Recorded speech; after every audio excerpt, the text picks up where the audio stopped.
आपके international Buddhist trustee centre की ये मेरे समक्ष जो है, मैं अपने मन में बैठा बैठा ये सोच रहा था, ये सब विद्यार्थी है। हाँ हाँ, सारे विद्यार्थी हैं। एक minute, you should not talk with me. मैं बोल रहा हूँ, आप सुनो। मैं सोच रहा था कि ये विद्यार्थी है क्या। जब मेसराम जी ने मुझे बताया कि ये विद्यार्थी है, तो मेरे दिमाग में ये बात आई, एजुकेशन प्राप्त करने की कोई उम्र नहीं होती है। क्या बात, बहुत बढ़िया। सारी जिंदगी आदमी पढ़ सकता है, समझे ना। ये मैं ये आपसे बात कहना चाहता था। दूसरी बात मैं ये यदि कहूंगा, मैंने दीक्षा भूमि में ये बात कही थी, डॉक्टर अंबेडकर ने बुद्धिज्म को क्यों स्वीकार किया, एक प्रश्न है ये, जिस पर सोचना चाहिए। और दूसरा प्रश्न मेरा ये है कि राजकुमार सिद्धार्थ ने राजपाट त्याग करके जो संबोधि प्राप्त की, वो संबोधि प्राप्त करने के बाद निरंतर वो 40 वर्ष चला और बहुत सारे राजाओं ने उसको आमंत्रित किया, लेकिन उनके निमंत्रण को स्वीकार न करके वो अपनी गति से चलता रहा।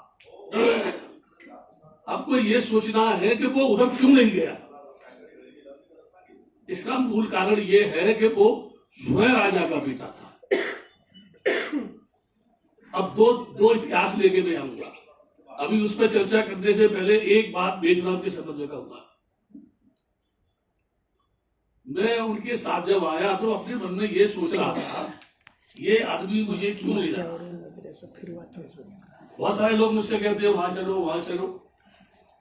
बहुत जगह मैं जाता हूँ, लोग भतेजी फोटो खींचना, भतेजी बैठना, जरा भतेजी जरा इधर बैठ जाओ, फिर वो फोटो दिखाती है, देखो हमारे यहाँ भत्ते आनंद आया था, देखो भत्ते आनंद ने ऐसा बोला था। मैं लोगों से ये पूछता हूँ कि तुम मेरा फोटो खींचाते हो, लेकिन मैं जीवन में जो कहता आ रहा हूं उसका तो कितना पालन करते हो। तो सुना, आप ये शो करना चाहते हैं कि हमारे यहाँ भक्ति आनंद आया, लेकिन उसके साथ ये भी सोच रहा रहता है कि हम कितने बदमाश हैं कि भक्ति आनंद के बाद भी हम वही खड़े हुए हैं जब पहले थे। पर कितना उनका फोटो हमारे पास, ठीक है ना। अब मैं अपने पॉइंट पे आता हूं। जब पहले पढ़ता था, अब आपको जानकर के मेरी बातों को थोड़ा आश्चर्य हुआ। कोई आदमी आपने ऐसा नहीं देखा होगा जो पढ़ लिखने के बाद अपनी डिग्रियों को आग लगा दी, देखा है कोई? आज भी बहुत से बच्चे लिखते हैं, कोई PhD। मैं कहता हूं, why you are use your PhD degree? There is a great difference between PhD and Buddhism. आपने एक छोटे से पैरा पर कोई PhD की है, आप उसे शो कर रहे हैं कि बड़ा भक्ति है, उसकी PhD की डिग्री है। मैं ये कहता हूं, आप अरहत क्यों नहीं हो जाते?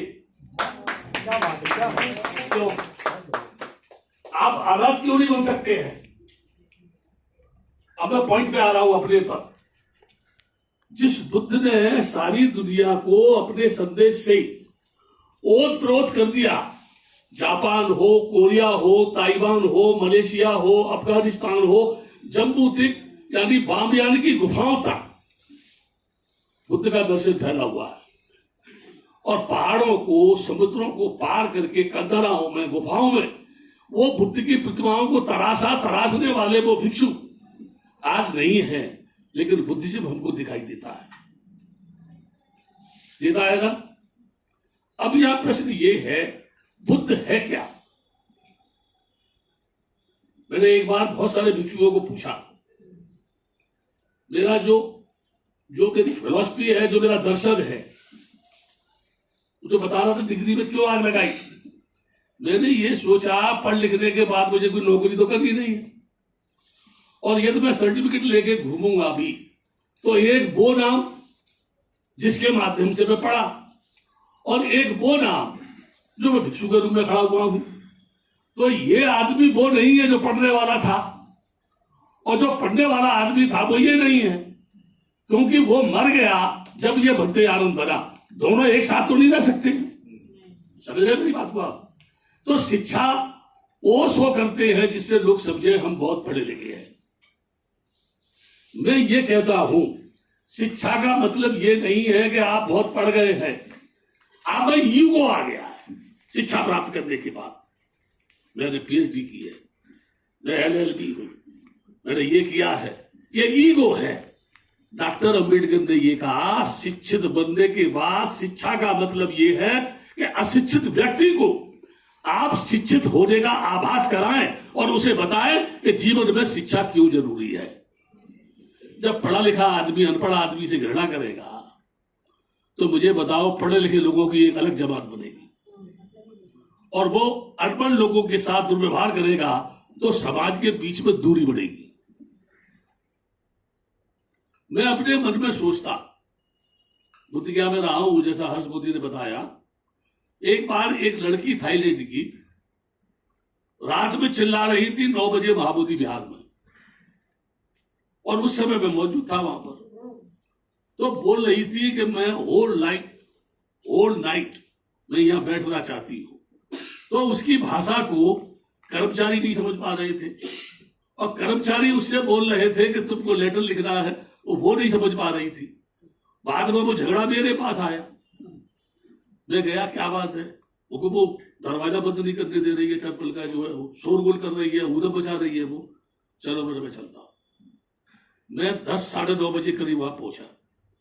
मैंने उसकी पूरी बात सुनने के बाद